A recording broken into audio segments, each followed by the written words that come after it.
সুপ্রিয় দর্শক, আসসালামু আলাইকুম। নিউজ 24 এর দুপুরের সংবাদে আপনাদের সবাইকে স্বাগতম। প্রথমেই জানিয়ে দিচ্ছি সংবাদ শিরোনাম। ডিসেম্বরের দ্বিতীয় সপ্তাহে লন্ডন যাচ্ছেন খালেদা জিয়া। আত্মসমর্পণ করতে আদালতে আলোচিত নির্বাহী ম্যাজিস্ট্রেট তাপসী তাবাসসুম। হাসনাত শারজিসকে হত্যা চেষ্টার প্রতিবাদে ঢাকা বিশ্ববিদ্যালয়ে বিক্ষোভ। হত্যা চেষ্টা নিয়ে যে বর্ণনা দিলেন হাসনাত আব্দুল্লাহ। মৃত্যুর আর ভয় নেই, আরেকবার লড়তে বাধ্য করবেন না, যা বললেন আব্দুল হান্নান মাসুদ। দুর্ঘটনার কবলে হাসনাত শারজিস, যা বললেন জামায়াতের আমির। কুড়িগ্রামে বিএনপির দুই গ্রুপের সমাবেশ, 144 ধারা জারি।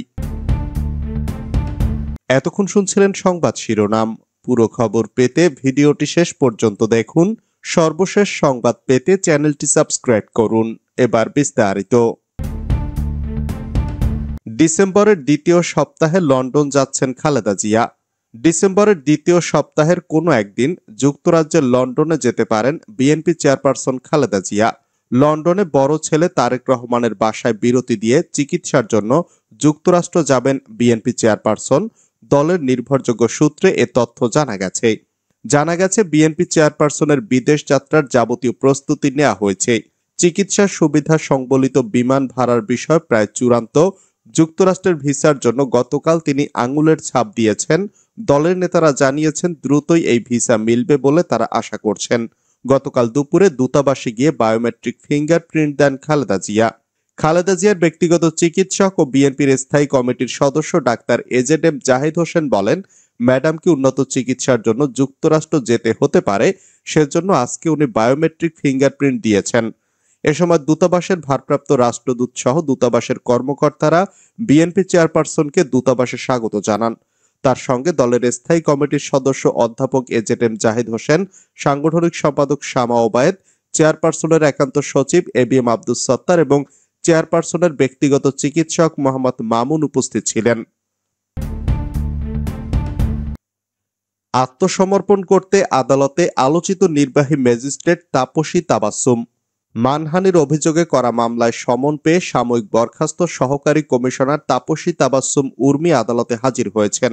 বৃহস্পতিবার 10:30টার দিকে ঢাকার মেট্রোপলিটন ম্যাজিস্ট্রেট মোহাম্মদ ইমরান আহমেদের আদালতে আত্মসমর্পণ করেছেন তিনি।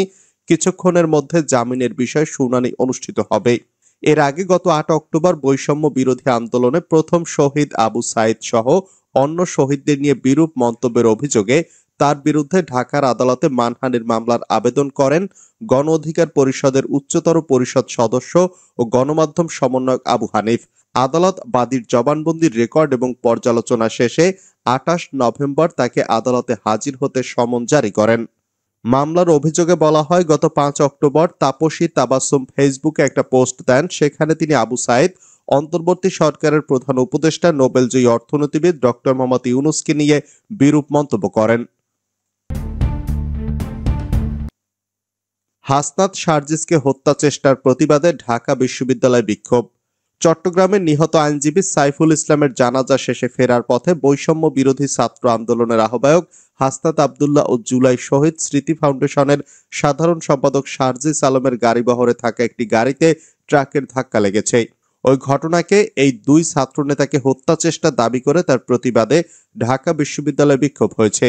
বৈষম্য বিরোধী ছাত্র আন্দোলন ও জাতীয় নাগরিক কমিটির উদ্যোগে বুধবার মধ্যরাত 11:30টার দিকে ঢাকা বিশ্ববিদ্যালয়ের রাজু ভাস্কর্যের পাদদেশে এ বিক্ষোভ সমাবেশ হয়।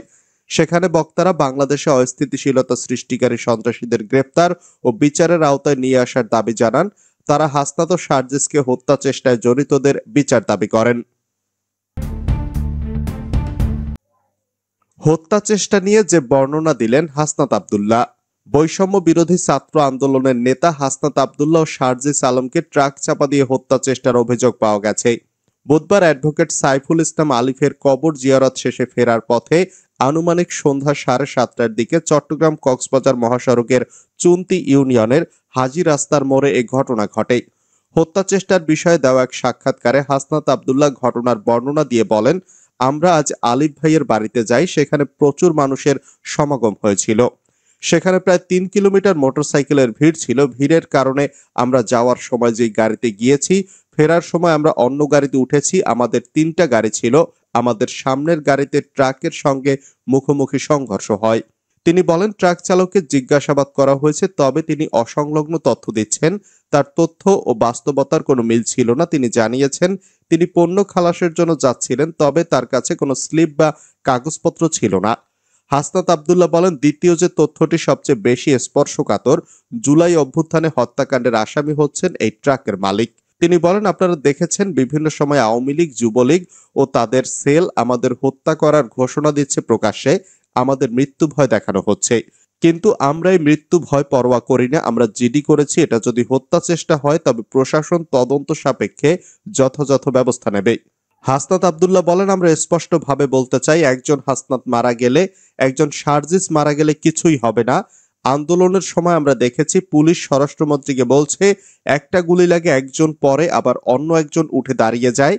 আমরা একজন পড়ে গেলে আরেকজন হাসনাত আর একজন সার্জিস দাঁড়িয়ে যাবে, কোনো কিছুই থেমে থাকবে না। মৃত্যুর আর ভয় নেই, আর একবার লড়তে বাধ্য করবেন না, মন্তব্য আব্দুল হান্নান মাসুদের। বাংলাদেশে হাজার বছর ধরে সাম্প্রদায়িক সম্প্রীতির সঙ্গে মানুষ বসবাস করে এসেছে। এই দেশে একজনকে হত্যা করে যদি কেউ ভেবে থাকে হিন্দু, মুসলিম, বৌদ্ধ, খ্রিস্টান সবাইকে মুখোমুখি দাঁড় করাবে, তা তাদের দুঃস্বপ্নে পরিণত হবে। বুধবার বিকেলে রাজধানীতে এক কর্মসূচিতে একথা বলেছেন বৈষম্য বিরোধী ছাত্র আন্দোলনের মুখ্য সংগঠক আব্দুল হান্নান মাসুদ। উস্কানিদাতাদের হুঁশিয়ারি করে দিয়ে তিনি বলেছেন, আমাদের মৃত্যুর আর কোনো ভয় নেই, আমাদের আর একবার লড়তে বাধ্য করবেন না। দুর্ঘটনার কবলে হাসনাত, সার্জিস, যা বললেন জামায়াতের আমির। বৈষম্য বিরোধী ছাত্র আন্দোলনের নেতা হাসনাত আব্দুল্লাহ সার্জিস আলমের বহরের একটি গাড়ি বুধবার সন্ধ্যার দিকে দুর্ঘটনার কবলে পড়ে। ট্রাকের সঙ্গে সংঘর্ষে গাড়িটির সামনের অংশ দুমড়ে মুচড়ে গেছে। বিষয়টি নিয়ে উদ্বেগ প্রকাশ করেছেন জামায়াত ইসলামীর আমির ডাক্তার শফিকুর রহমান। বিষয়টি নিয়ে নিজের ভেরিফাইড আইডিতে পোস্ট করেছেন তিনি। চট্টগ্রামে আদালত প্রাঙ্গণে খুন হওয়া অ্যাডভোকেট সাইফুল ইসলাম আলিফের কবর জিয়ারত শেষে ফেরার পথে বুধবার সন্ধ্যায় চট্টগ্রাম কক্সবাজার সড়ক দুর্ঘটনার কবলে পড়েছেন বৈষম্য বিরোধী ছাত্র আন্দোলনের নেতা হাসনাত আব্দুল্লাহ সার্জিস আলম। মহাসড়কের চুন্তি ইউনিয়নের হাজি রাস্তার মোড়ে এ দুর্ঘটনা ঘটে। এ ঘটনায় ট্রাকের চালক এবং সহকারীকে আটক করা হয়েছে। কুড়িগ্রামে বিএনপির 2 গ্রুপের সমাবেশ, 144 ধারা জারি। কুড়িগ্রামের ভুরুঙ্গামারীতে একই স্থানে পাল্টাপাল্টি সমাবেশ ডেকেছে বিএনপির 2 গ্রুপ। এমন পরিস্থিতিতে আইনশৃঙ্খলার মারাত্মক অবনতির আশঙ্কায় 144 ধারা জারি করেছে প্রশাসন। বৃহস্পতিবার সকাল 8টা থেকে রাত 8টা পর্যন্ত 144 ধারা জারি থাকবে। ভুরুঙ্গামারী উপজেলা নির্বাহী অফিসার ও এক্সিকিউটিভ ম্যাজিস্ট্রেট মোহাম্মদ গোলাম ফেরদৌস এ আদেশ জারি করেন।